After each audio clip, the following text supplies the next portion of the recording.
Welcome to JP. Welcome to JP. JP's. Welcome to JP. JP's. JP's. Welcome to JP's TV. Welcome to JP's TV. Believe it or don't.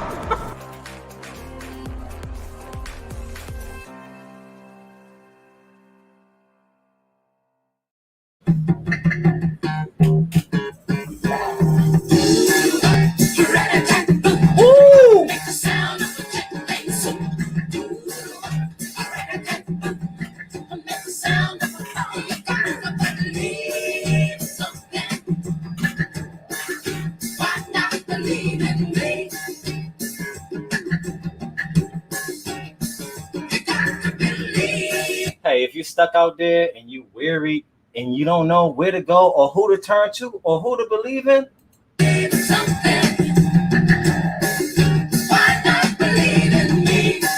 oh yes, it don't take too much time for you to believe in me. I want you to. I want you.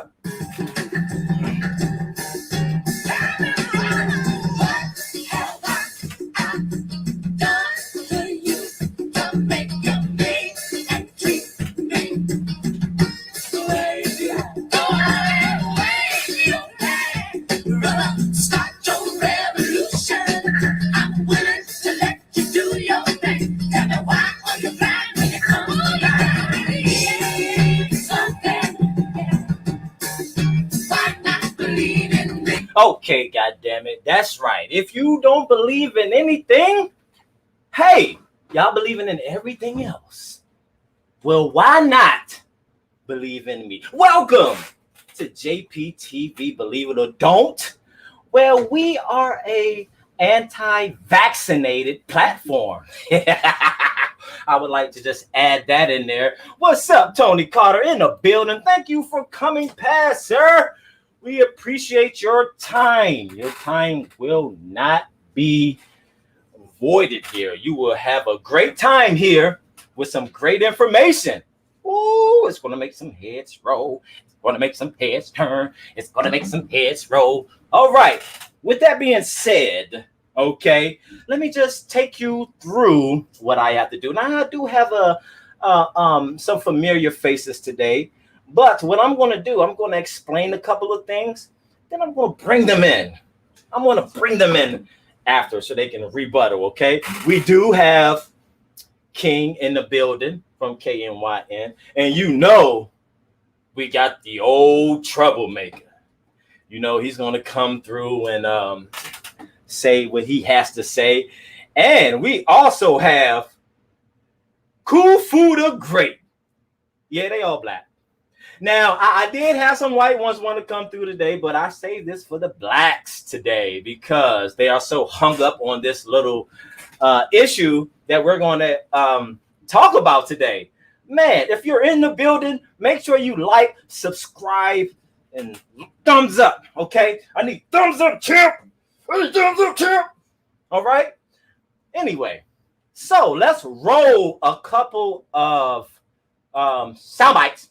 Because what I have to do, I have to let you know what was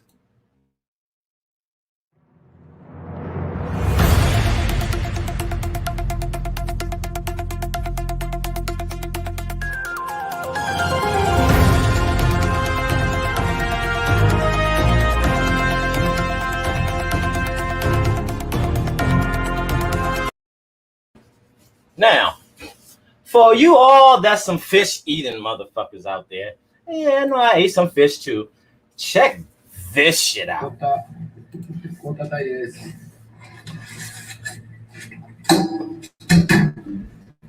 解凍するまでしばしお待ちを。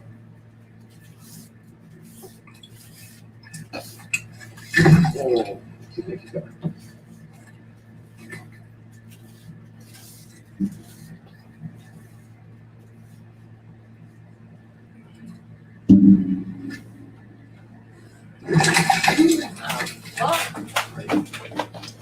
という感じで伝えました。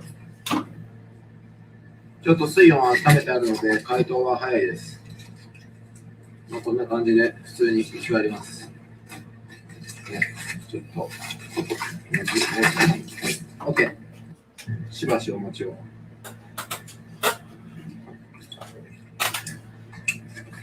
お Woo!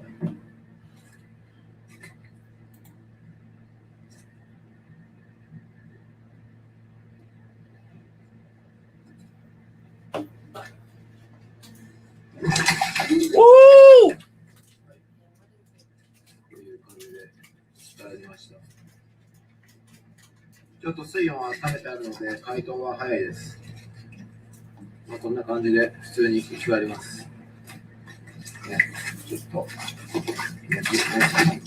OK。Well, damn. If you're eating some fish today, better check if it's dead. Go ahead and put him in some water, even if it's fried. Even if the motherfucker's fried or baked, still put it in the water, see if that motherfucker give you a wiggle or not. You know what I'm saying? Because if it gives you a wiggle, then guess what? Man, motherfuckers might stop eating fish nowadays. You dig what I'm saying? That's right, motherfucker. All right, so let's roll on to the next sound bite. There's some interesting videos here. Now this, I don't know, but it seems like I want to explain to you all, this platform is to show you the fuck ups that the blacks do, okay? And I have to show them where they fucking up at so they can rectify it. If you don't show them, then what? They can deny it all they want by hearsay, but showing you, woo, you can't deny that. You can't deny what's being showed to you, okay? Let's roll to the next clip. Now we're going to go through a series of sound bites, but check out this one right here. Used her job to steal from the city of Opelika. She worked in the building and licenses office, allegedly pocketing more than $200,000. Local 10's Hatzel Vela is live with more details on this. Hatzel. So, Nicole, prosecutors say to be exact, more than $266,000. That's how much the city lost in this alleged scheme. They tell us it happened over a 3-year period. And when you would come here to the municipal center and pay for those licensing fees, they say this woman pocketed that money. It was right before noon when this booking photo was taken. Mary Brown, now accused of stealing more than $250,000 from the city of Opelika. For more than 5 years, she worked as a clerk for the building and license office. She would meet with the person seeking the license. She would take the money from the person seeking the license. She would take the cash herself, and there was no record of it. Sometimes the person would get a receipt, sometimes they wouldn't. They would get their license most of the time. Investigators say this happened between 2016 and 2019. 54-year-old Brown allegedly ran a scheme that bypassed city rules, failing to reference customer receipt numbers in the database, which limited the city in reconciling licenses and payments. Investigators say this allowed the theft to go undetected. The reason it was caught is because we got information from the city itself to come forward and say, you know, you need to take a look at this, something's going on. The investigation showed Brown was depositing the cash into her bank account, close to $117,000. She was already making a little more than $106,000 as a city employee. So Brown is facing 3 charges, organized. So when the blacks say that the blacks are not in charge of anything, guess what? They are. And they're running your city as well. Okay, I just wanted to put that on out there because I know a lot of people are under the impression that all white folks are controlling the cities and stuff like that. But they do hire blacks that do this type of evil work as well. So I'm gonna bring my panel in, and not yet, because we didn't get to the juicy part yet. No, we didn't get to the juicy part. Let's roll another soundbite. Now, this happened in Rochester. Oh, I have someone from Rochester in the building. If you do, say what's up. Anyway, let's go ahead and roll this clip. This is what happened. This is something very interesting. A mayor in Rochester. She pledged not guilty, but very interesting story. Check this out. Is breaking news from News 8. Good afternoon. The husband of Rochester Mayor Lovely Warren, Timothy Granison, pleading not guilty to drug and weapons charges in a Rochester courtroom this morning. Granison, one of 7 people arrested so far as part of an alleged mid-level drug ring in Rochester. This after state police executed a search warrant at the mayor's home last night. The mayor has not been charged, but DA Sandra Dorley says the investigation is ongoing. Team coverage on this breaking story here at noon. Allie Peters has more on Granison's court appearance. But first, Kayla Green was there as the DA and state police detailed a 7-month investigation leading to the charges. Kayla, the DA says this was not politically motivated. What else did she say? Well, Mark, she says this investigation is very significant and these 7 arrests could just be the beginning. She says they searched 7 homes and several cars yesterday, and they do have a lot more searching to do in the coming days. She says they have secured a total of $60,000 worth of powder and crack cocaine, a total of 2 kilos, several firearms, and $100,000. And don't think that she didn't know her husband was in this type of drug-related scheme. Don't think that she didn't know. She's also the mayor as well. In cash. She says they stopped Warren's husband, Timothy Granison, in a car yesterday, but say he wasn't the original target of the investigation. Dorley says about 4 months into the investigation, Granison became a target, so the DA's office stopped working with RPD and called in the New York State Police. She says they found cocaine and an unregistered firearm in Granison's home and confirms the mayor is still living there as well. Police say the mayor wasn't home at the time the search warrant was executed, but her daughter was. They allowed Granison to speak to his daughter, then she called a family member to come pick her up. Dorley wouldn't comment on whether Warren could be implicated in the investigation or whether she was heard on the wiretaps. She says one of the 7 homes searched yesterday was Granison's brother. Dorley says there's still more homes and cars to search, but this is already a large-scale investigation. Wow. So that it was pretty long, but we have Kufu coming in right now. But when you think about stuff like that, damn, it just seems like we always choose that route. You know what I'm saying? It seems like we always choosing that route to go to get ahead, right? The drug game. To all the drug dealers out there, you will always get caught, okay? All the drug dealers in history, they got caught the fuck up. We didn't seen plenty of movies, plenty of shows where the drug dealer always gets hemmed up. I wish we can, step away from that. I was discussing this with another person on another channel that if let's say a white man drop a whole bowl of cocaine in the ghetto, man, they'd be cutting each other necks just to get to that white. Okay, so we are just away from, I'm gonna play this video, then I'm gonna bring one of my guys in to explain this video, or if they have any other feedback from the previous videos that we showed before. Okay, so let's roll with this one. This one's very interesting because this is just genocide itself. On your own. And I'm gonna bring you in once we play this video right here, okay? Check this out. Without a permit.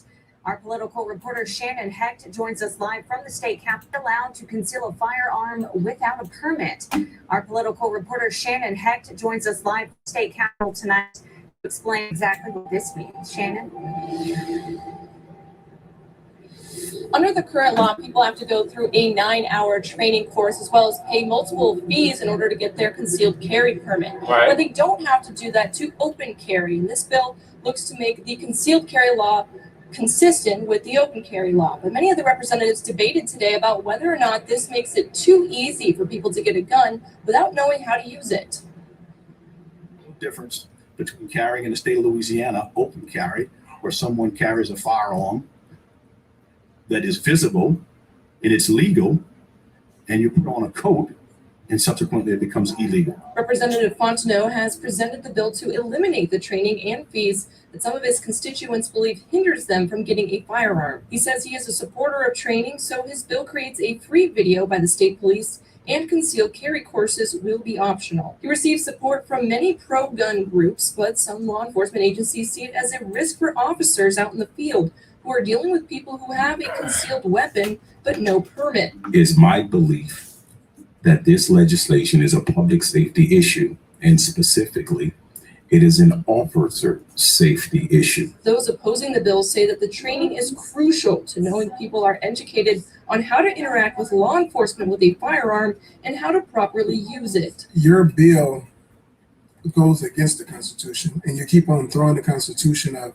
and what the founding fathers say. But the founding fathers say a well-regulated militia. Representative Fontenot says it is hard for him to have a bill that law enforcement is against, which is why he put in the free training aspect.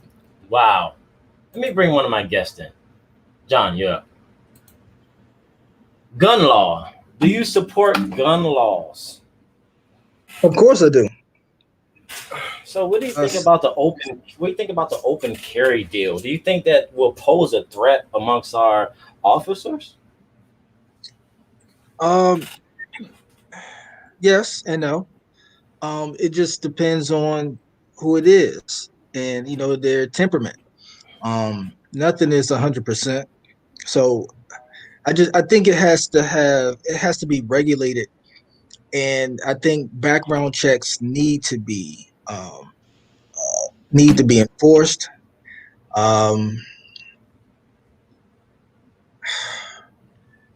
I just, if it was up to me personally, I wouldn't allow the general public to open me. Right. Me personally. Right. Personally. You know, I agree with that. And knowing how the mind of, I'm not going to say, I know white people can do mass killings and stuff like that, but every day there's a killing that's in the Black community, right? Every day. There will be no background checks. I didn't hear nothing about that. I hear it will be easy access to obtain one of these firearms. So with that being said, the beef in the ghetto, you know what I'm saying? If they say, oh man, I'm getting me a regular, I know I'm about to get mine. I see you. I'm about to get mine registered. Shoot, I'm gonna get registered. And you have the right to shoot someone if you're under a threat or something. But Black people takes things as a threat all the time. So I don't think this would be a good idea. What you think? You think this would be a good idea? No, because then you're gonna start developing other issues that relates to violence and shooting. So I think what's going to happen is that now, just in regular everyday life, we all feel threatened at some point. Whether we're at the grocery store, someone looks at us wrong, step on our shoe, try to talk to our girl. It's a lot of things that go on in our community that we may perceive as a threat. And all of this is about perception. When you're talking about threats, police officers are trained to make decisions based on the level of the threat, okay? Mm-hmm. Regular human beings aren't, okay? So any threat to us, we're going to try to squash it immediately. We're going to use unnecessary force because we're not trained in understanding what level of force we need to use in a particular situation. Mm-hmm. So when that happens, instead of, and you know, a lot of us are punks anyway. A lot of these dudes out here shooting motherfuckers, they punks anyway, so they don't want to throw the hands. So the first thing they want to do is go to the gun. So that's the first thing they're going to do. They're not going to try to fight you. They're going to go to the gun because number one, they have a right to have it. They have a permit for it. So therefore, they're going to feel entitled to use it because now they under a perceived threat. And this is going to come down to if people know when to use it and when not to use it. And the regular everyday person does not know. Their natural is going to go to the use of that gun to protect whatever it is. In addition to that, whenever blacks, normal, average black people shoot, they miss everything. Yeah. But what they supposed to hit. Let me bring Kufu in. Kufu, hi, man. How you doing? All right. What's going on? So, gun laws. I don't know if you've seen that video or not. Mm-mm. But what you think about the gun laws? Open carry, easy access to obtain a firearm. Anyone, no background checks. Maybe no extensive one. But it's easy for you to get one. What is that going to do for the black community? Nothing. I mean, it's easy for me to get one. I can tell you that now. I don't need no gun permit. I can really go up the street or somebody right now go get a gun, literally right now. You know what I mean? So, in my opinion, the gun restrictions and all the gun laws. I mean, it's good to have them, but do they really mean something? No, because anybody can go get a gun from anybody, anytime, any place in America. You can check them all you want to.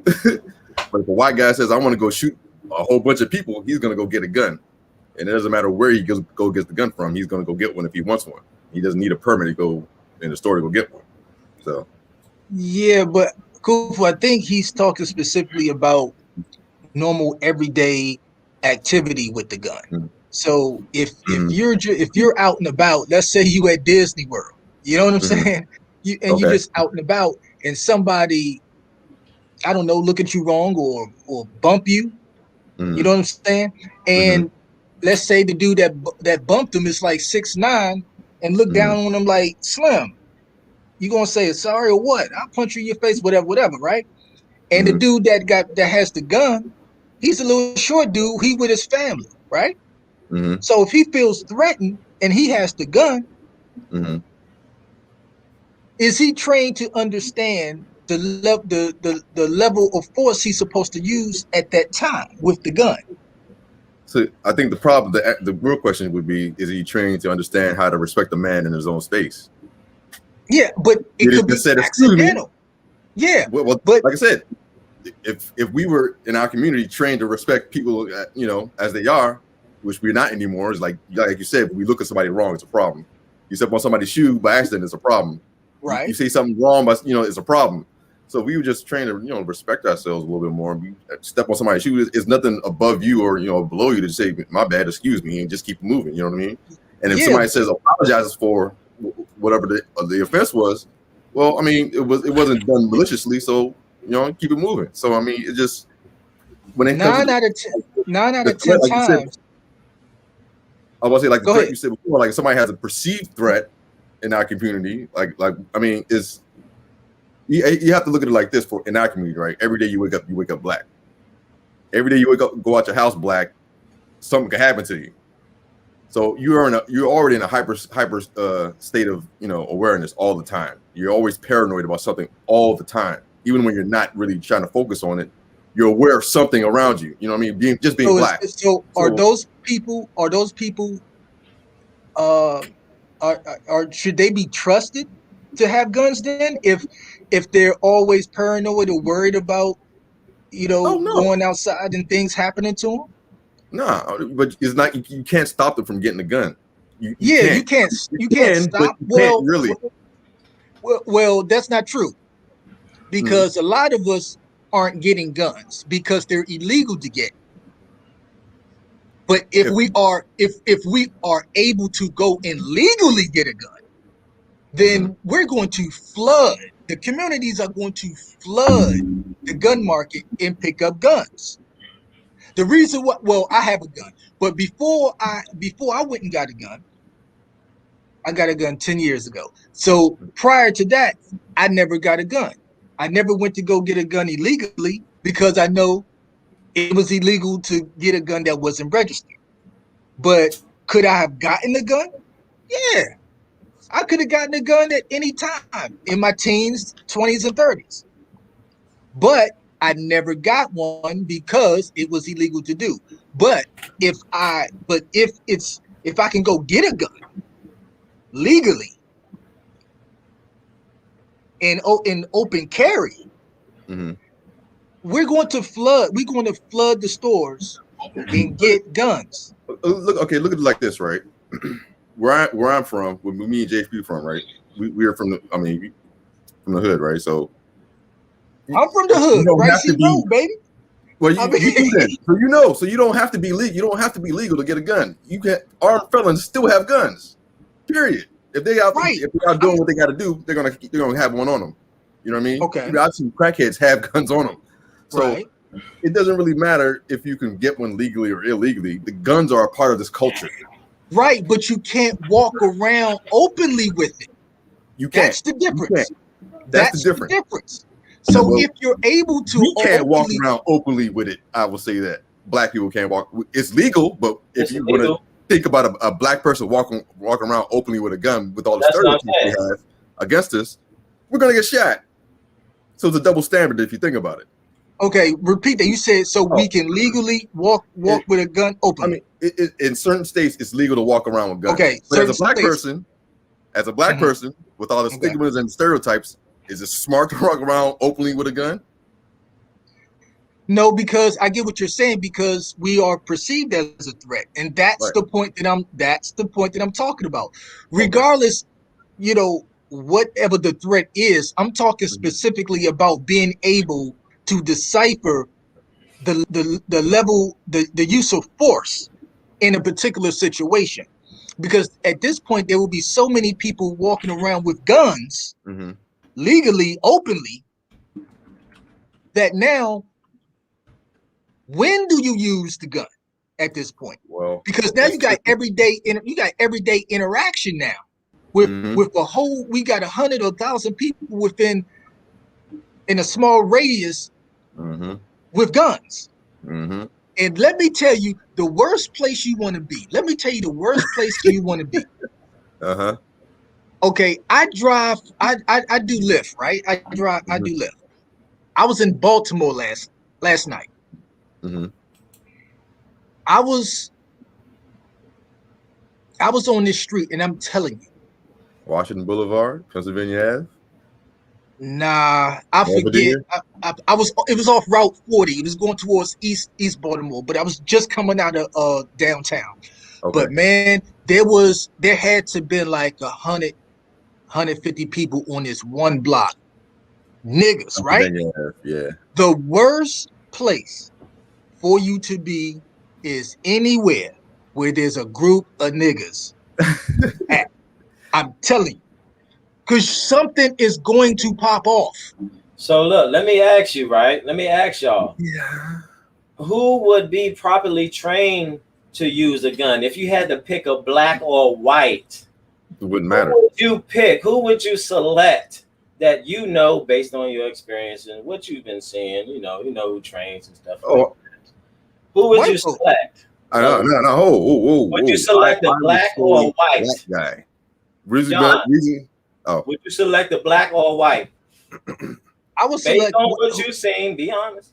Based on what you've seen, on what you see out there, who has the more proper training, and who would you take with you? A black or white?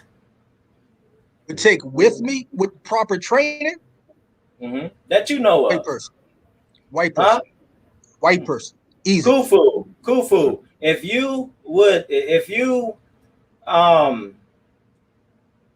had to take a black or white with you to somewhere where you had to use it, who would you select? A black or white? So let me explain my answer when I give it. I would say I had black. To explain mine too, because so let me let you explain yours first. Since you okay. With that being said, guys, before you go to explain it, we gotta pay some bills real quick. Then we gotta bring my brother in. Okay.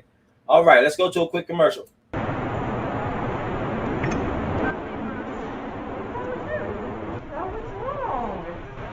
happened.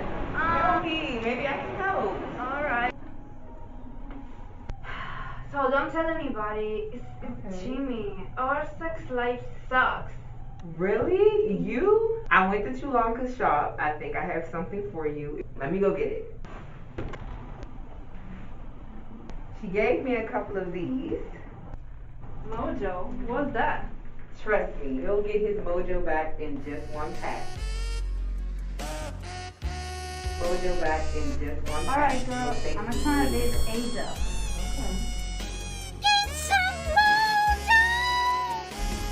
Mojo. Hey, if you ever lost, stuck in a rut, and you don't have nowhere to go, come past my house and grab you some Mojo. All right, so with that being said, let me go back to the business. Guys, explain to me why First John, explain, it sounds like I'm reading a Bible verse. First John, he's going to explain his reason why he selected a white. Yeah. The reason why I selected is because I think white folks in general will have access to better training, as opposed to black folks. But my answer is is all over the place because it depends on exactly what you're saying.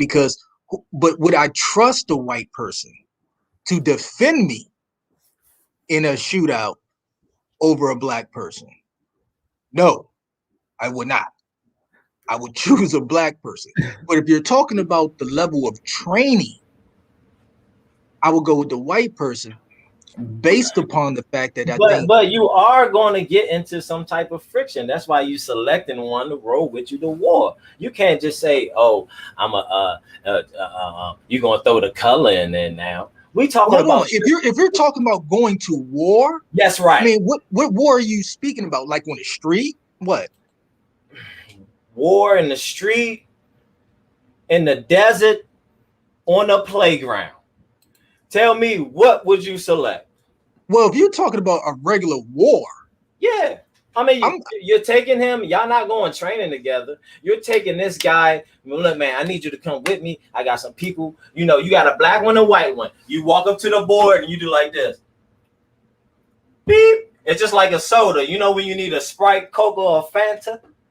You say, damn, I want me a goddamn Sprite today. Okay, but give me context, because if you're talking about going handle a beef, I'm taking a black dude. You gonna take a black dude, so he gonna shoot you and everybody else and let the guy live. What? Based on what we seen. Let me not interrupt because this is y'all thing right here, you and Kufu. Yeah, okay, but I gave you some context. So you said that you will take a black with you. Why? If it's a beef? If it's a street beef? Yeah, I'm taking a black dude. And you need street beef, and they can be trained professionals. Yeah, who are you going to take with you? Yeah, I'm taking a person that look like me. Interesting. But now if you're telling me now, if I need some high level stuff, now you talking about some, okay, well, I want to go. You need to bring the dogs out. Okay, you need to go there. You need strategic war. You need strategic people with you. Yeah, then I'm 100 miles away. Yeah, I'm going with a white person. I'm going with a white person. Okay. You got that's the context. Kufu. Okay, well then I'm going with a white person because number one, they not only do they have the weaponry for that, they're trained in that. So they'll be better off in that situation. Now you can find some military black men too, but I'm just talking about the overall perception of blacks and whites in that situation. White folks run the military. They got access to a lot of stuff that black folks don't have access to. So and plus they're going to be looked at more favorably in case you get caught up in some shit. So if you just some black folks out there doing something crazy like that, you're dead in the water. But if you got a little white folk with you, a white person with you, you just might get off. You never know. Who are you selecting? Oh, I'm gonna select, like I said, a black person every time. Number one, I mean, a black person gonna have a black person. For me, in my opinion, just my opinion, can have a Glock 9, and a white person can have a Glock 9. But to me, it's just mental stability. Over, like you said, over, what we've seen. If we had to go into war to combat, I'm not going to choose a white person over a black person. They're most likely to run off and join the enemy side, or shoot up the entire place and call it friendly fire. Nah. Okay, all right. So okay. for me, it's the mental stability, the long-term mental stability that I would have choosing a black person over a white person. It doesn't really, they can, even if you want to talk about skill, we have more skill than them. We just don't get recognized in the military. If it was military, it used to be racist anyway. So, and the best sniper alive right now is a black person. So me, I'm going black all the way, all the time. It doesn't really matter. Okay, you got that. Okay, let me get my brother's perspective real quick. KNYN. He is in the building. You can catch it Monday, Wednesday, and Fridays. Awesome show. You go ahead and follow him as well. Let me bring him on in. King. Okay, say no more. What's good, y'all? What's good? Hello. Yeah, I'm gonna call you back. I'm live. What's happening, man? So look, I know I love you. I know you heard the story, right? What we gonna do is I'm gonna ask you if you had to go to war and you need to either select a white or black based on what you've seen about, you see who trained, based on what you've seen out there. Who would you select to take with you to go there? We going. Who would you select? Look, honestly, I would select a green motherfucker if he could shoot and fight. You know what I'm saying? Like, it don't even matter on the black and white thing at this moment, because you got motherfucker black people who can shoot. You got white people who can shoot. So it's like, come on now. I really can't put a color to that. If you ready about that war, you about my motherfucking what I'm about, and gonna rock with me to the end, then you can roll with me. I don't care if you're black, white, green, yellow, 2 heads, 3 heads, 2 coochies. I'm just saying, roll with me. But you have to take into consideration when you talk about going to war. See, that's the reason why context matters. I totally understand what Kufu is saying. I understand what you're saying, King. But you also have to understand who has the resources. See, when you talk about going to war, you got to have the resources to win the war. You just don't want to go. You want to go and win the war. Bottom line, we know that you would select a white. Two different things. You're assuming that we don't have, the blacks doesn't have the same resources as the white. Is that what you're saying? What I'm saying is, are we on equal footing here and we're just choosing a black and white guy? Well, you can't do that, because by choosing a white or a black guy comes their own respective benefits. Y'all getting too deep. You know what I'm saying? Okay, y'all getting too deep. I just want to know if you had a person to go to and you knew there was a white store to collect whites to go with you to war, or a black store to collect. It's not that simple. Y'all making it too difficult. Hold up, before y'all go there, because you're not going to get over this. Before y'all go there, let me run another soundbite. And I want you to think about this with that perspective as well. That gun law shit and who should have one and stuff like that. When the blacks are going crazy, check this soundbite out. Caught on camera, 2 persons of interest in the murder of a grandmother in New Jersey. Prosecutors want to talk to these 2 men about the shooting of 63-year-old Deborah Derrick in Newark. Investigators say she was celebrating her birthday with her grandchildren and other relatives when she was shot on her porch.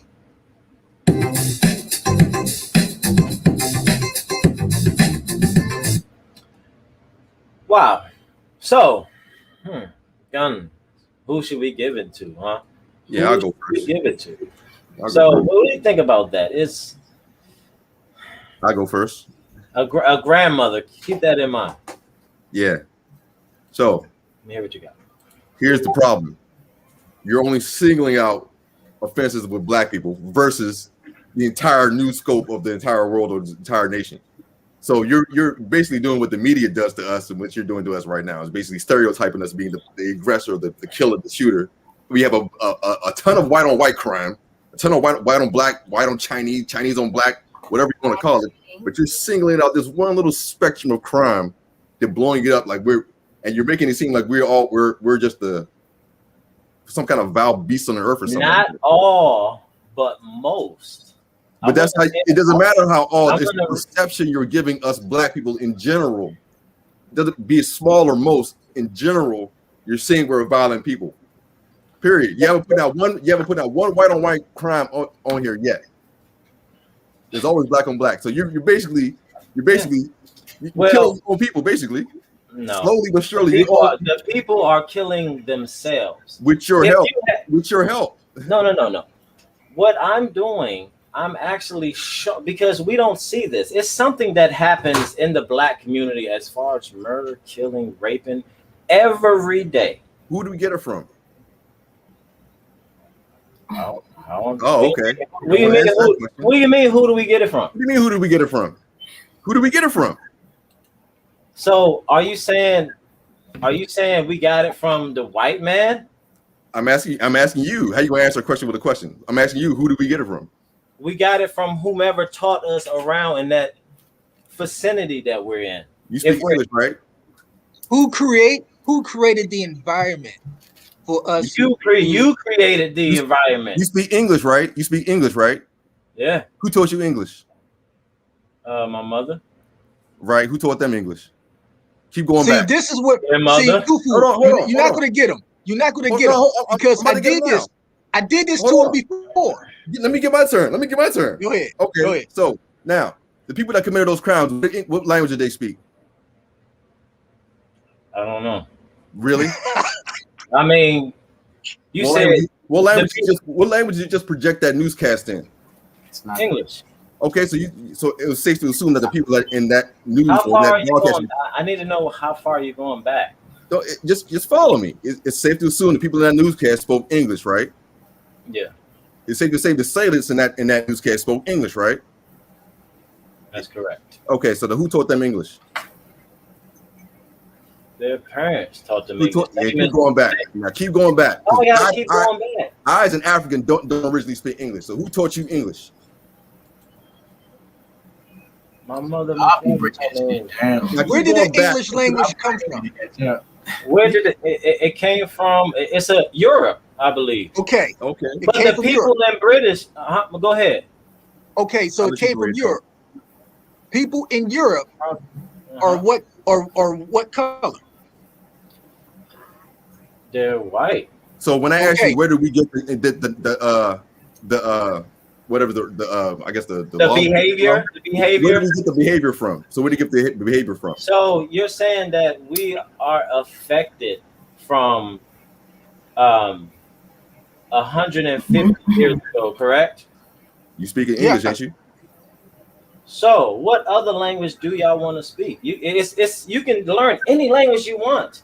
I just happen to know English. I know a little bit of Mongolian. I know a little bit. I know Ethiopian. I know Korean. That has nothing to do with the point. Well, tell me why do I have to just learn? Well, what's wrong with English now? What I'm saying to you is the people who taught you English gave you the behavior that you're exhibiting on TV now. Okay, but what language, in America, right? What language would you be satisfied to speak? That has nothing to do with the point. It has nothing to do with the conversation. But they're saying that we're not going to disagree. English, English is the bad thing. It's no, we ain't going to disagree in this one. He's trying to get you. You're saying. Go ahead. He's trying to get you. I really want to understand this. Like you're saying. I really don't think you do. I really don't think you do. So you're saying that white people taught us English and we're affected by that? What we're saying, why are you bringing up the English language like this is something like this is something wrong or something? You speak that shit every fucking day. Now you're saying that's wrong. No. What I'm saying to you is, bruh, he's trying to make a connection. He's trying to make a connection. He's trying to make. and you're not connecting it. He's trying to make the connection as he's using what was the initial question? Okay, this is where he's going. Question? This is what he's trying to connect. This is what he's trying to connect. The question was, how did we become the way we are in our community as you put us, savages or killers or whatever? Where did we learn that behavior from? And what he's trying to say is that it started somewhere, because you're making it seem like we were born right. Our genetic code is such that we're just savages from the womb. Right. And what he's saying is that that's learned behavior. Right. Not just from our generation, but generations prior, going all the way back to slavery. Because before you open your mouth, JP, before you open your mouth, because the environment was created in Black neighborhoods where we didn't have much. We didn't have money. We didn't have jobs. We didn't have access to money, jobs. We didn't have access to a lot of things.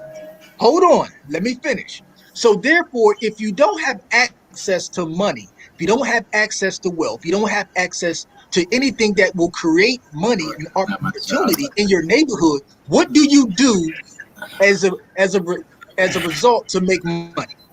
You resort to crime. You resort to stealing.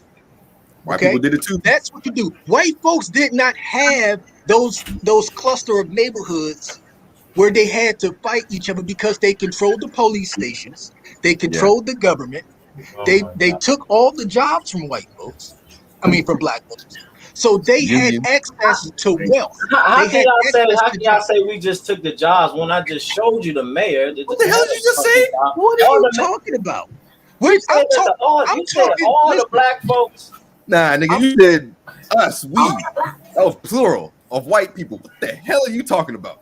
I'm talking about because I'm coming to the present, but I'm trying to connect the past to the present. Oh, okay. Okay.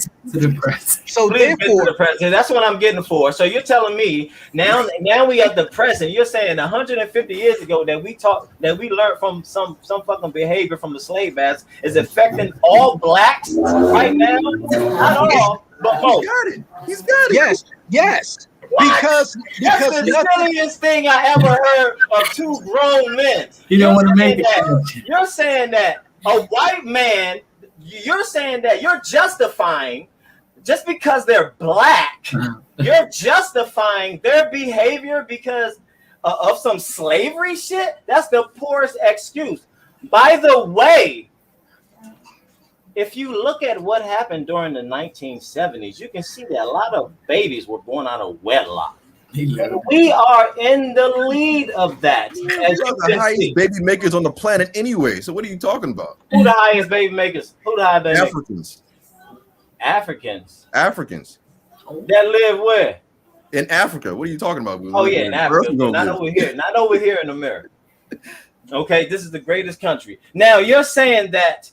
Now let's go back because I remember you all were talking about the Willy Lynch letter.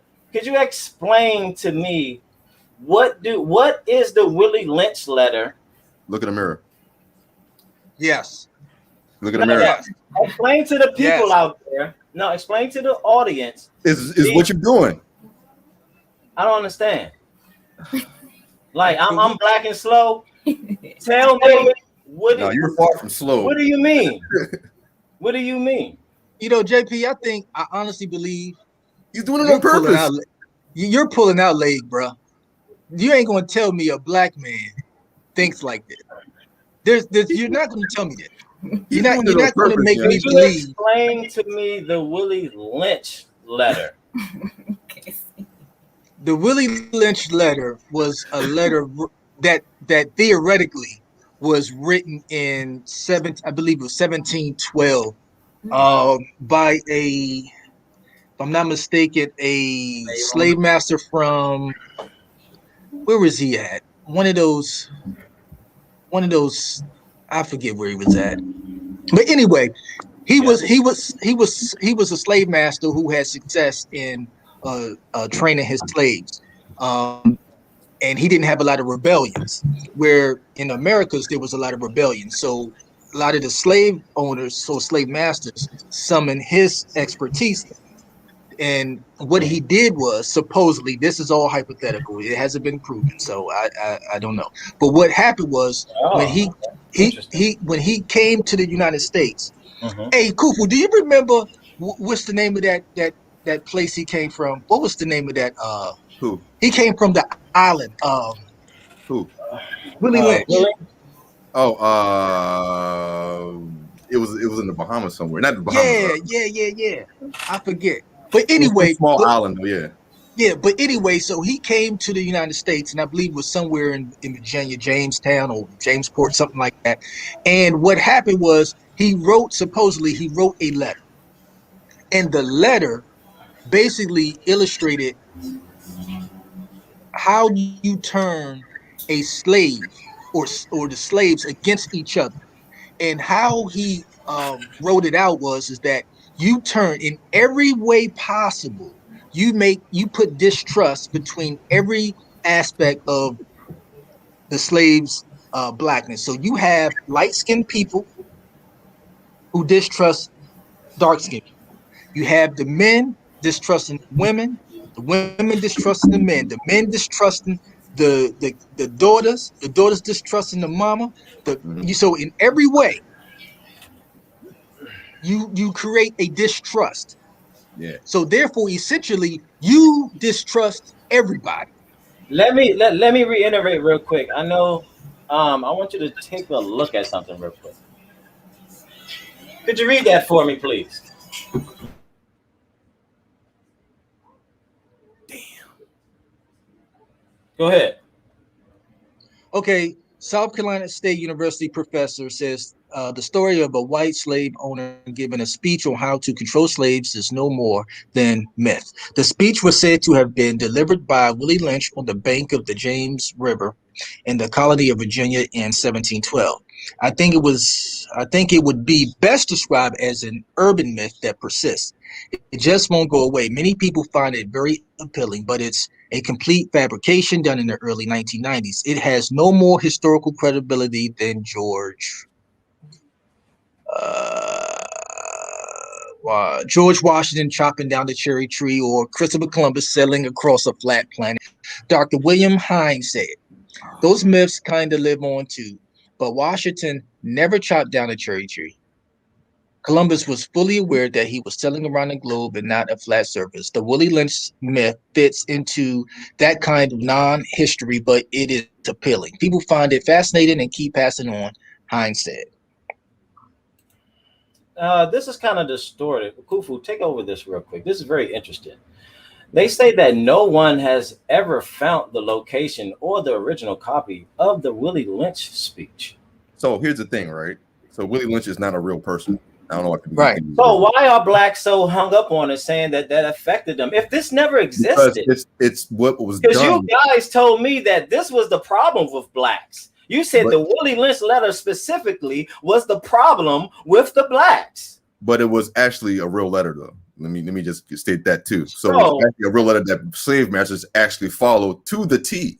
Okay, so since writing the first two Willy Lynch essays, the man who claims to be created the first version of the fake Willy Lynch speech contacted this author to confess his actions. The forger wrote a confession letter to this author to indicate that he fabricated the speech in 1979. Interesting. And that he willingly but reluctantly admitted his actions to me because I pinpointed the profile of the person who wrote the modern speech. What they mean by modern is that back in that day, there were certain terms that you couldn't use during that century. And I'm going to give you a bit. Okay, so go ahead and take over. He said the speech is not an authentic account of slavery during the 18th century because it is full of inaccuracies. It's the slave master in 1712 in Virginia telling white colonial America how to treat black people, but the language is very clear and very understandable. It's 21st century language. That's not something that was actually spoken or written in 1712, Hines said. It's contrived and it's appealing to people. It keeps being resurrected by people, but I don't know any self-respecting historian who gives it any credibility at all, he said. Kufu. This sounded more out of touch with the. What is the point of reading all this stuff? So basically, because I know we like to read things, or hopefully, but this is what we're missing. This is something that wasn't even had nothing to do, and they also talked about like Frederick Douglass, and they have all the records of Frederick Douglass in the Library of Congress, and they say, and all of them records, they say there was nothing about no Willy Lynch, but so Willy Lynch mentioned Frederick Douglass in his letter. So basically, it was inconsistent. Why are blacks hung up on the Willy Lynch letter? It's not. No, go ahead, Kufu. Go ahead. Right. I think you're missing the point about the Willy Lynch letter. Let's just get to the meat of the thing. For one thing, it was slavery. Period. Whether it was a letter written or a letter not written, it was slavery. Slavery wasn't good. Now, if you want to talk about written accounts, there's some true written accounts of slaves during slavery. If you want to get into that. So now that's actually my next point. We are going to get into this. Okay. Do you know who this fella is right here? No. This is William Ansah Sensaraku, 1736 through 1770. He was a slave catcher. His father was John Corneti. Okay, so he was a slave trader, and he actively was involved in selling his own people. Let's move on to the next one. This lady right here, it's a lady. So surprisingly, you can look these words up. You can look these names up. I'll spell her name, and she is from the Nigerian history. Oh, Kufu. Wow, such a touchy one. Her name is Ifuroyi Tinubu. No, she's Yoruba. It's not mine. 1810 and 1887. She secretly traded slaves for guns with Brazilian and Portuguese traders. I hope you read that one in context too. Well, I mean, it was slavery, so I don't yeah. But I hope you I hope you also read why she's traded those slaves for guns. Well, she still was doing it to her own people. I don't care. Okay, let's go on to the next. This is Francisco Felix de Sousa. He's an Afro-Brazilian. He was named the greatest slave trader between 1754 and 1849. 100 years almost? Well, y'all like to go back anyway. I want to hear no shit about some 100 years. Hold on, say that again. Give me the dates again. 1754 through 1849. He was named the greatest slave trader. Like Francisco Felix de Sousa. Man, he lived almost 100 years. Man, well, that's what it said. Yeah, back then, them slaves was living up to 115 years old. I got a soundbite of that too, by the way. I'm glad you brought that up. You're such a smart black. Okay, so with that being said, Donna Ana Jocuna dos Santos Silva. She was the Angola elite of African Portuguese descent in the 19th century. She was also mulatto, a slave trader. Mulatto.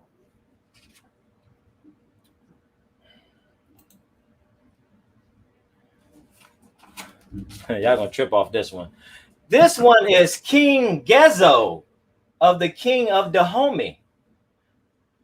1818 through 1858. King Gezo, and that's Ghezo, the King of Dahomey. Dahomey. Dahomey. He was also a slave trader. He black. Another one. This guy is right here, and then you can look this up. I had another picture of him that I couldn't find. French Sudanese warlord and slave trader. Okay, in Lake Chad. He was no game right here. He was killed by the French. Hold on for 1 second. I'm about to come back and bust your ass real quick. Okay. This is 1842 through 1900s. So as you can see, if you want to go way back, during those times, there were black people that were selling their own people. What do you have to say about those blacks that did that? That's selling, kidnapping you and actually turning you away from all your family and everything that you're doing. Well, they were cowards. I mean, I think I get what Kufu's going to say. Yeah. Well, for me, the way I look at it is cowards, but I understand that they may have been doing it out of necessity, or maybe there was a bigger picture to what they were trying to do, a reason why they were doing it. So I'll let Kufu get into that. But a lot of black folks was doing it because they were cowards. To me, my estimation, they were cowards. You look at a lot of African leaders today, they're cowards because they're taking money from Japan, China. So it's cool to do it on our own, but when somebody else do it, it's a problem. Well, understand that they're okay. Can I save you right quick? No, Save him, please. because see, it's big. It's a bigger point that I really want to make. Yes, it's a bigger point I really want to make. JP, you're pointing out a couple of people. We're talking about centuries of time, and you're gonna talk about some one people. You're talking about a few people. You're just pointing out a few people, but the system that was created was not created by us. The Atlantic slave trade was not created by black folks. What you mean it wasn't created? So who let them in? Bro, are you understanding? They had slave traders that was in power. Who came? Now you're talking about who let people in? These people was in power, man. Who? That's why they're in history. Okay, so explain Portugal's role in the slave trade, the Atlantic slave trade. Explain that to me. Explain Portugal. Explain their role in the transatlantic slave trade.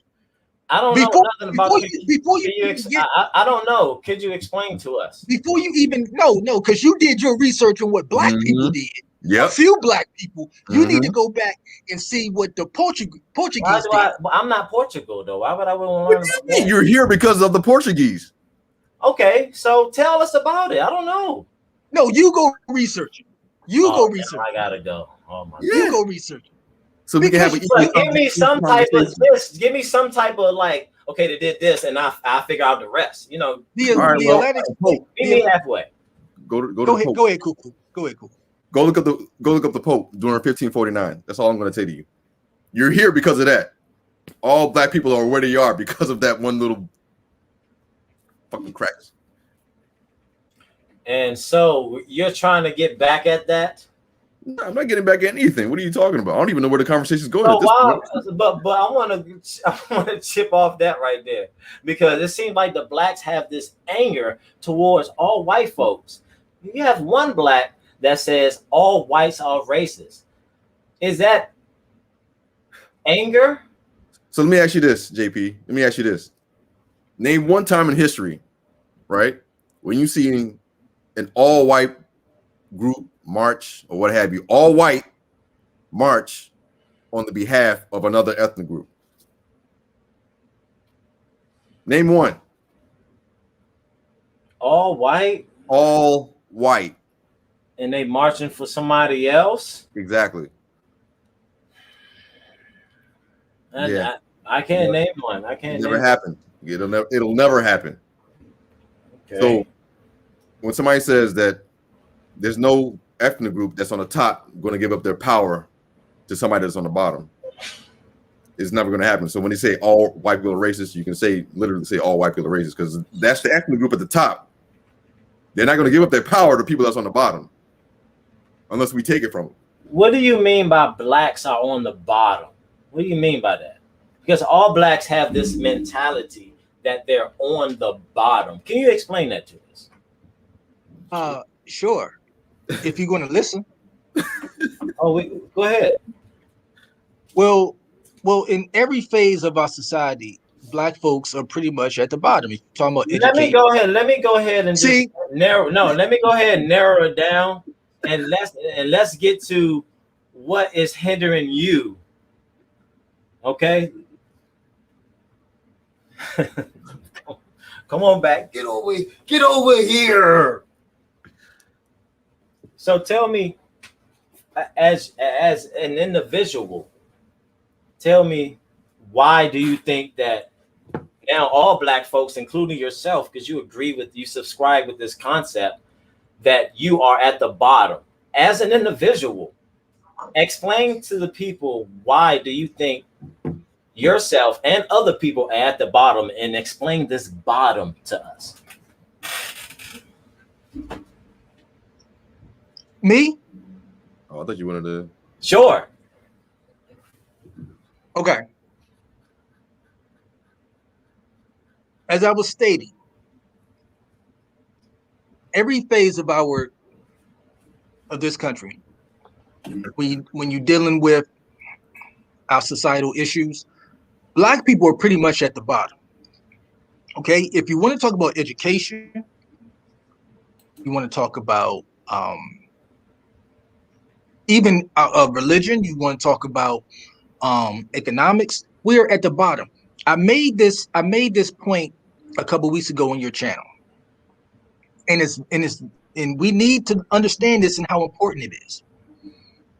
Black people, economically, we own, and you mentioned something about black people, we run this or run that. I'm not talking about that. I'm talking about ownership. I'm talking about ownership.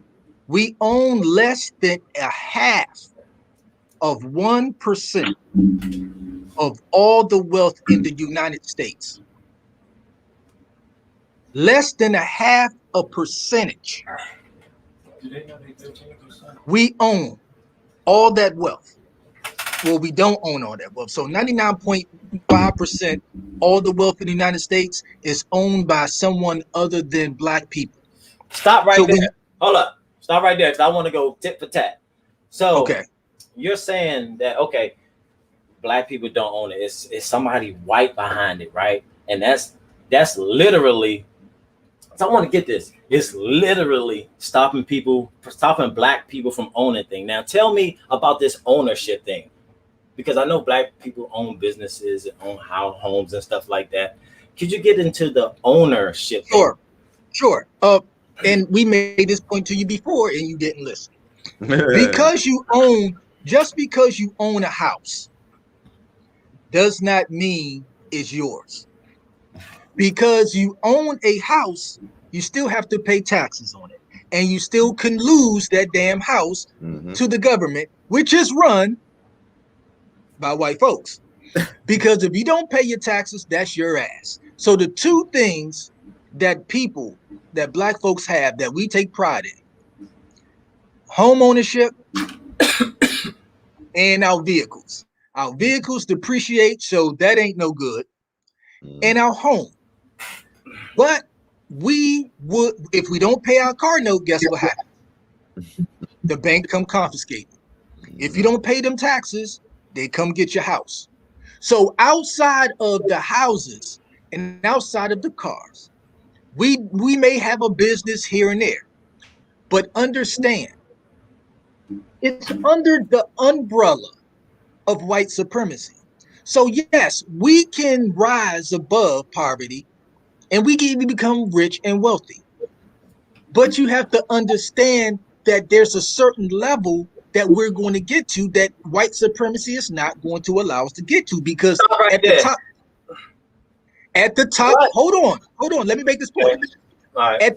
That umbrella that white supremacy has created, there's the top to it that they don't want you to surpass, which is where they're at. They're on the other side of that umbrella.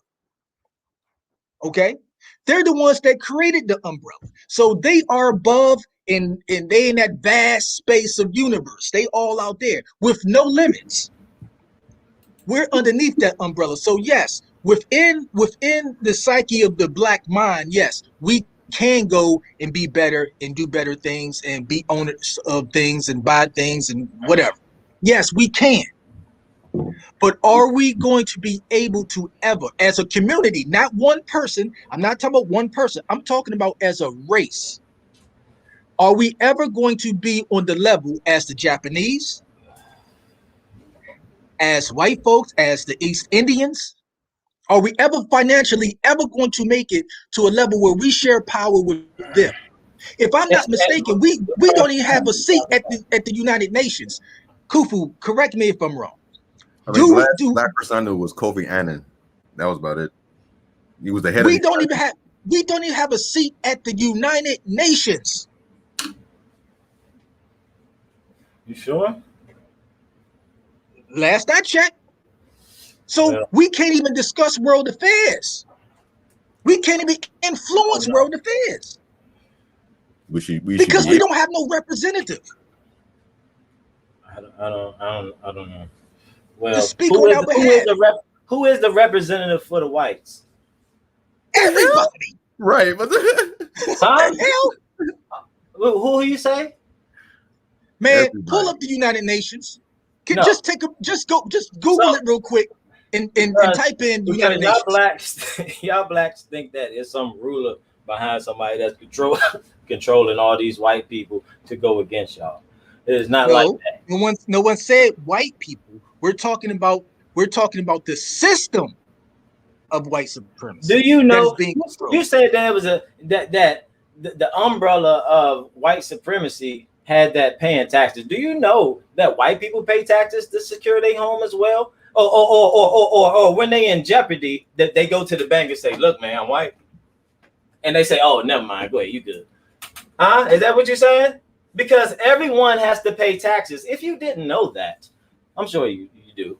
White, black, yes, because that's the secure system. What you're doing to secure to keep ownership of what you have in this America society. Only in America.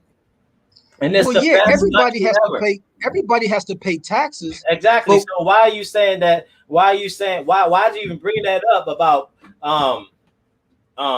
if you have to pay taxes? Yeah, duh. We have to pay taxes. That's what we do.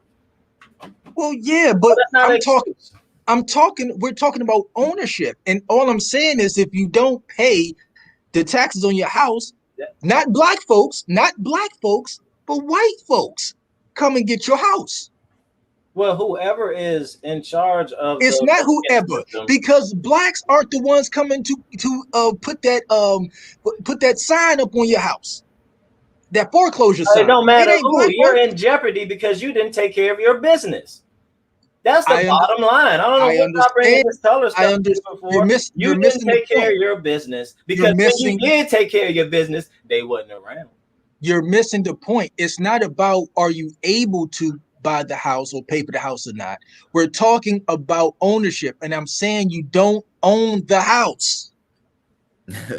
Okay, that's all I'm talking about. You off on something else about people's ability to pay. Even the white people don't even own their house. So okay, but you can't just say you can't single black people. Even the white people don't own their house. If they fuck up, who owns that institution? But they're not just because the homeowner is white, they're not going to say and the institution is white. They're not going to say, "Oh, okay, you good."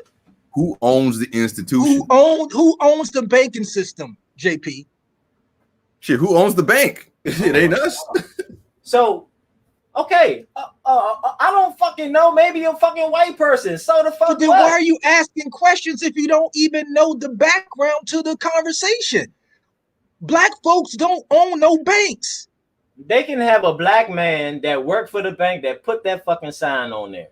Ain't no all white people do that. So stop that shit. All white people don't put signs on fucking houses to say you fucked up. This shit is for sale. Working for and ownership are two different things, man.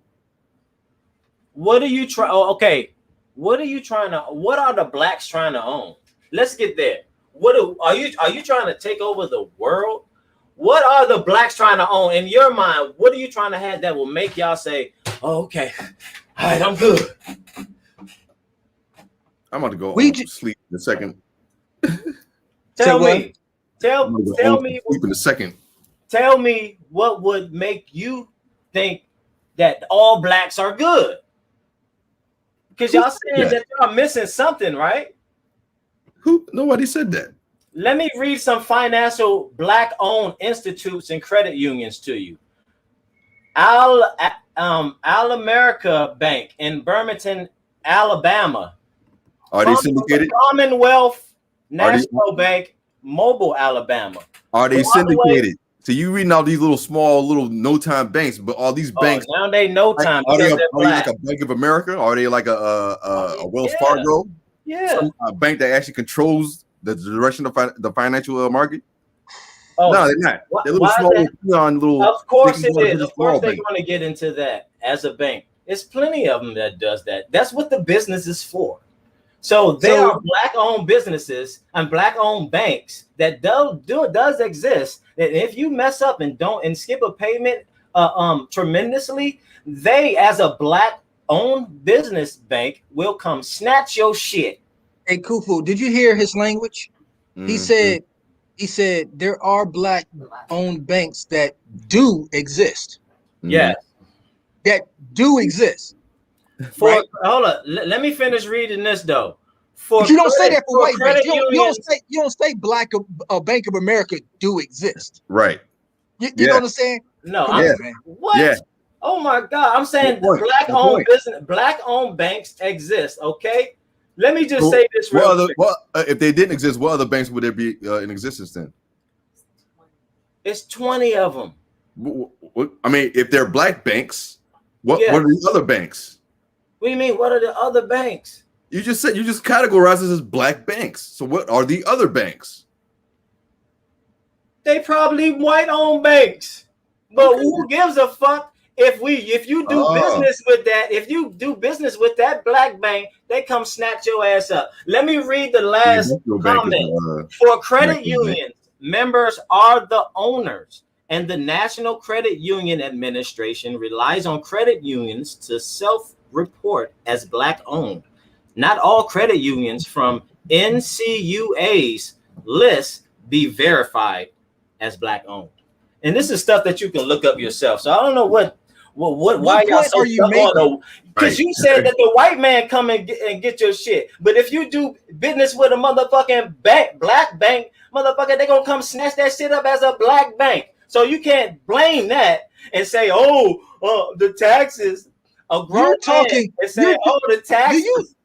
Do you know how many? It's racism how many because banks? they gonna snatch you up because you didn't pay your taxes. Well, no shit. If you know, don't pay your goddamn taxes, yes, your shit will get snatched up. Are you done? Yeah. Okay.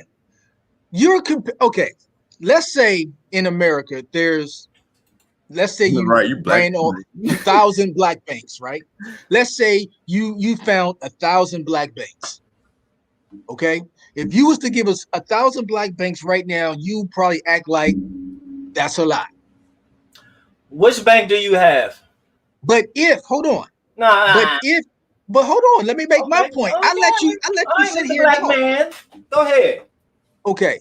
So 1,000 black banks, you'd be like, see, all these banks.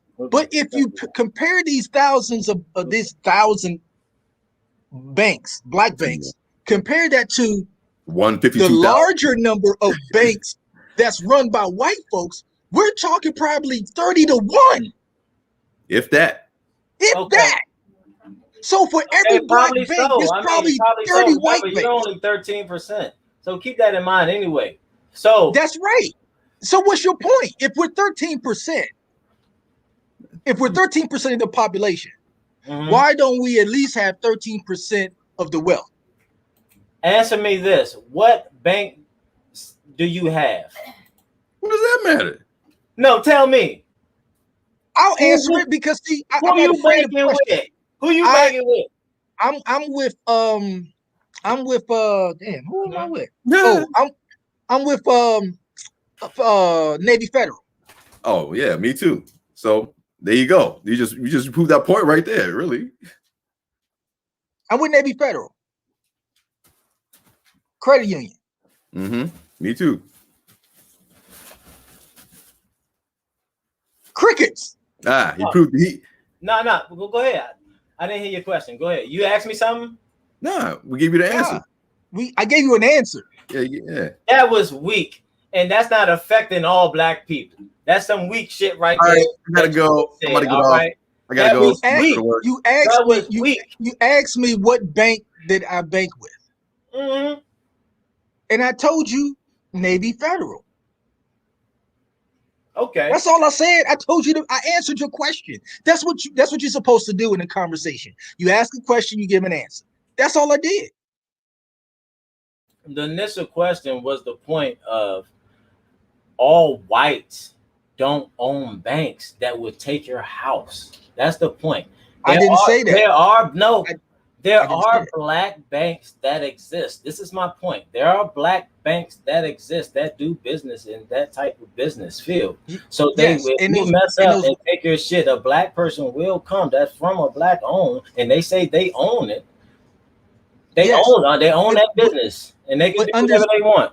But understand that even though they're owned by black banks, this is the critical thinking that you don't use.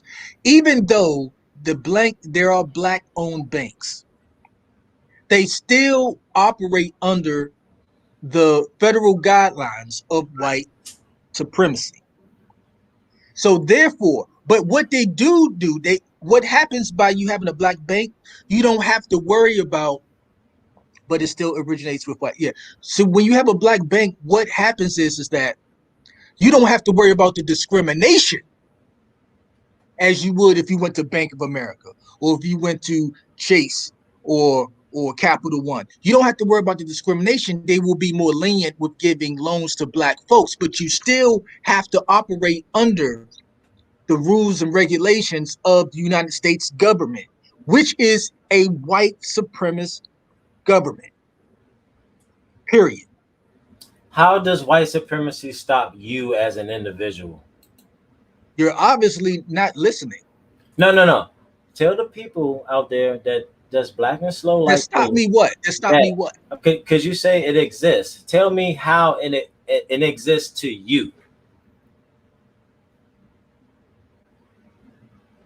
What do you so you're asking me how does white supremacy exist?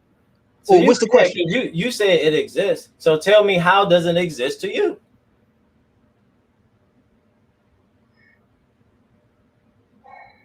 All right, okay. So I'm gonna put it to you in these terms. So simple, yeah. I'm gonna put it to you in these terms. Okay. I'm gonna go over another point that I made to you before. There are 4 major sport organizations. In each one is at least 30 teams. Out of those 30 teams times 4, that's 120. So that's 100. That's 120 major sports organizations. Out of 120 sport organizations, major sport organizations, there is only one black owner, right? One, and that's Michael Jordan, which Michael Jordan became owner because another black owner gave it to him. You see how that works? One black owner, let me finish. One black owner, Bob Johnson, who was a sellout if you ask me, but Bob Johnson passed down the organization to Michael Jordan. That's what we need in our community. But see, that's also what happens in the white communities. So you have 119 owners of major sport organizations. Guess who's going to get the ownership of those organizations when those guys pass? Their children or a friend or somebody that looks like them. So what I'm saying is, you're talking about racism. Racism is when you control the wealth, you control the reality of the minorities, whether it's financial, whether it's psychological, religious, economically, whatever. That's racism. When you control the reality of another group of people, when one group of people controls the reality of another group of people, economic. Okay, so now who controls the reality in this United States? Who makes the laws? Who owns media? Who owns the internet? Who owns the radio? Who controls what we see on TV? Who controls the banking system? Who controls Hollywood? If you can, any one of those, if you can name one person, a group of black people or a black person or anybody, I will give you $500 right now, cash app you right now. If you can tell me that black folks own and run any of those organizations or any of those major financial institutions here in the United States. Okay. So the question was, how you say white supremacy, racism exists? How does it affect you? It affects me in the sense that, racism is subtle, okay? So it's not like it was at one time where it was just right in your face and you could see it. When you was in chains, or when people walked down the street and called you nigger and all this stuff. That's no longer the racism of 2021. Racism is done in silence. It's done behind closed doors. But it manifests itself out in the open in ways that you can't see. So no, I can wake up in the morning and go get a job. I can wake up in the morning and do whatever I choose to do. So yes, in that respect, I agree with you. Because there was once upon a time we wasn't able to do that. We wasn't able to wake up in the morning and go get a job or go by a girlfriend's house or go to the clubs or do whatever. There was once upon a time we wasn't able to do that at one point. We didn't have the freedom or the liberties to do that. So I understand your point, JP. I'm just saying that racism is no longer in your face. And it's no longer something that you can just point and identify. It's something you have to be able to observe and understand. So if you're not willing to sit back and observe and understand it, you're never going to catch it. But to answer your question, how does racism affect me? It affects me in this way.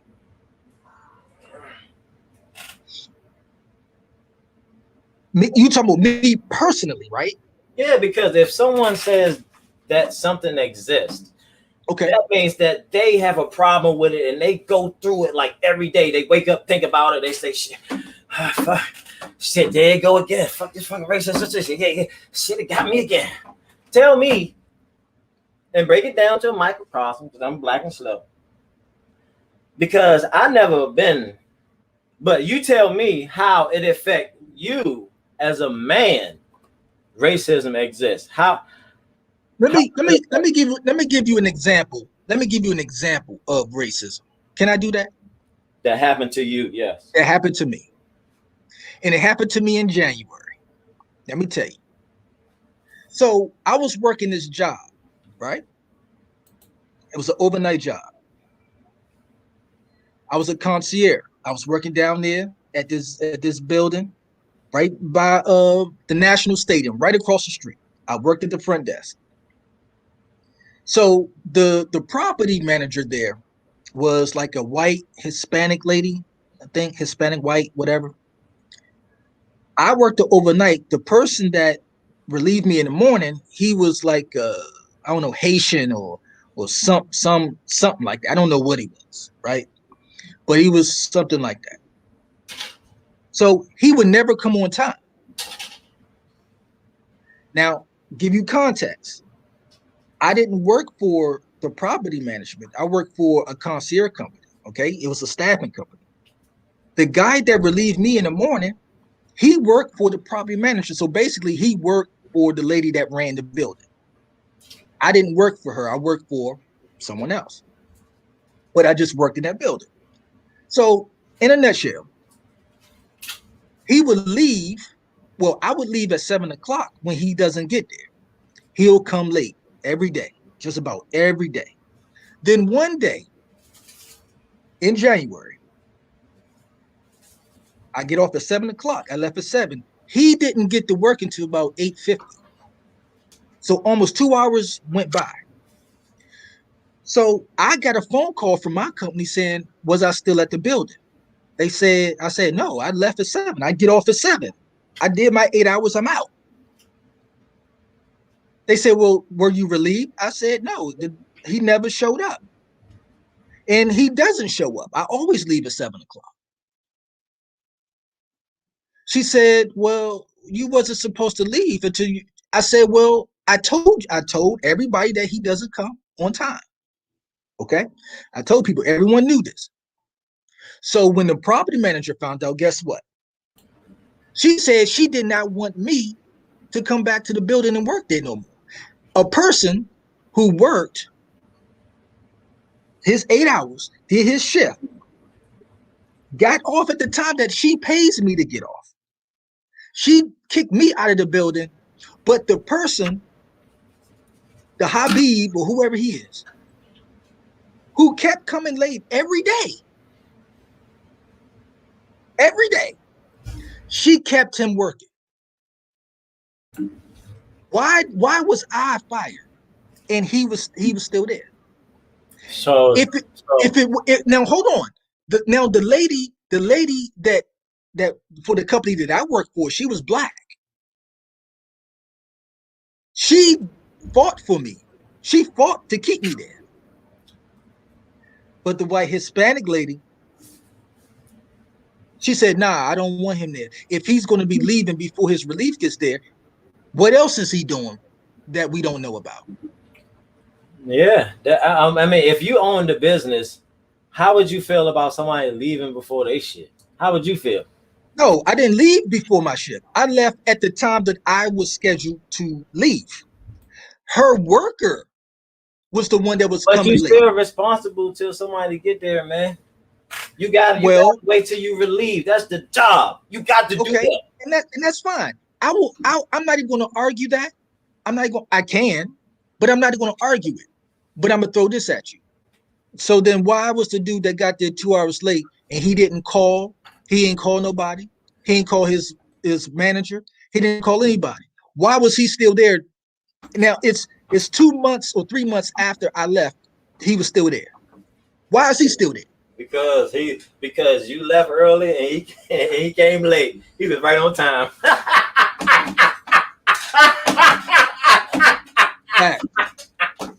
Facts. No, but that doesn't negate how racism exists, because you know what?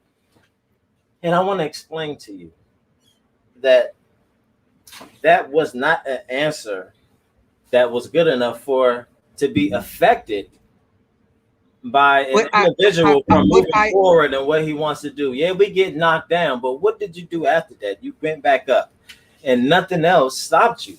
Yeah, but I illustrated to you the difference between the black lady and the white Hispanic lady.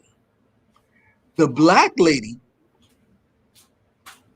she fought for me to stay. The white Hispanic lady just immediately dismissed me without even talking to me and understanding my side of the story. There's a difference. Now, if I was another Hispanic person or another white person, she probably would have called me up, or she probably would have brought me into her office to ask me what's going on. She didn't do that. She immediately fired me when she found out. But the black lady, she fought for me. She went to war for me. That's what I'm talking about. I didn't have to be fired because I did my job. I got off when I was supposed to get off. And to go to Nikki's point in the chat, she says, because I'm required to stay until my relief gets there. I am required, but once I tell my superiors, you signed up for that when you accepted the job. Once I tell my superiors what's going on, and then they don't do anything about it. They don't reprimand him. They never talked to him. They never reprimanded him. They did nothing. The only time it got brought up is when he chose to come 2 hours late and someone came to the desk looking for help and nobody was at the desk. So that's what blew it up. No. And this is what we have to stop doing. We have to stop blaming little things like that say racism is this. That wasn't strong enough for me, okay? I didn't say that was a strong one. Now, you said something that affected you. Remember, John, that it's all about right, wrong, good, and evil. The terms will get you emotional and full of anger, so you can't think straight. However, we're boiling down to the question there. I need you to answer these questions as fast as you can. JP. Yeah. I think you're the whitest black person I know. Oh, thank you. What gives you the right to judge whites because of what you think they did 150 years ago? Well, I'm not judging them. I'm going by their behavior. I'm not judging them because they're white. I'm judging them by their behavior. And I'm judging them by what the definition of racism is. So racism, as I stated earlier, what it was. So therefore, they fall under that category. So therefore, they're judging behavior. The behavior falls underneath what racism is defined as. Is it ever to tell a woman how fat she is? Is it ever what?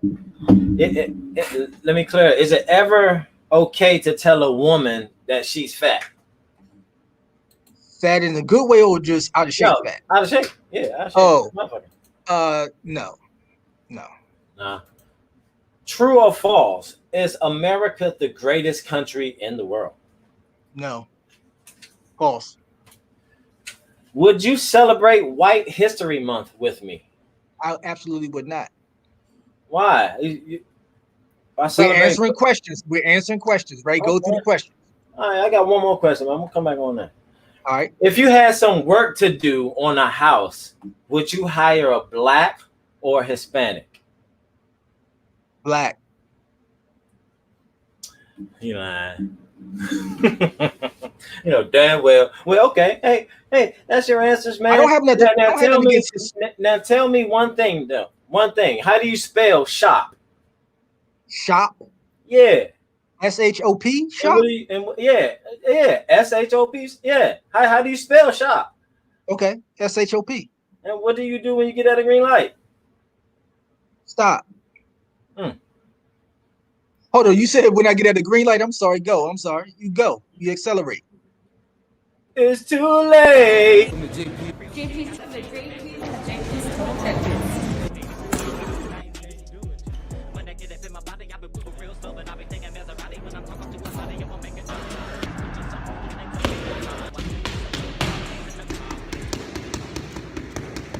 That's why I'm coming every week, man. It's worth it. It's all worth it.